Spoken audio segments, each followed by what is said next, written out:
Редовни терапии за пациентите со рак, решавање на работниот статус на здравствените работници кои со години работат со привремени договори, како и набавка на сензори ленти за диабетичарите. Низ акутни проблеми кои го очекуваат новиот министер за здравство Азир Алију.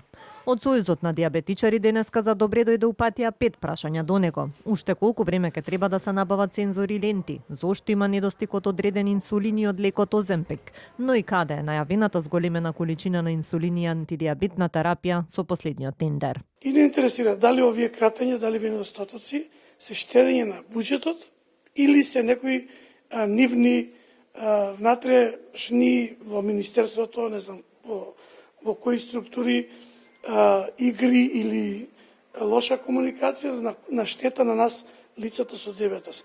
Пораката е, нас ни треба терапијата, нас ни треба помагалата.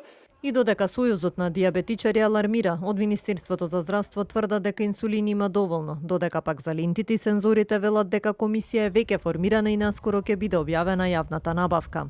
Решенија за редовна и навремена терапија очекуваат и онколошките пациенти кои изминатиот период алармира и за состојбите на клиниката за онкологија, каде има недостиг од персонал и потреба од дисперзија на лекувањето.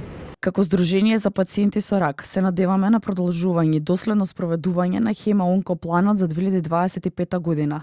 И од страна на новиот министер за здравство очекуваме да изградиме коректна комуникација во однос на барањата на пациентите со рак за подобрување на условите за лекување во секоја смисла.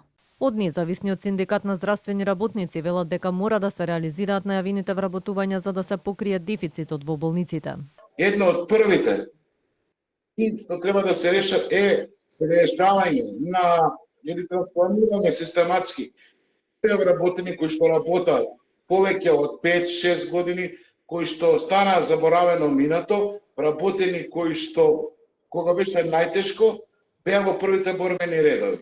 Едно од другите приоритети се регионализација. Азир Алију е 7ми министер во здравството во последниве 8 години. На функцијата доаѓа откако претходниот Арбен Таравари по само една година реши да излезе од владата во пресрет на локалните избори.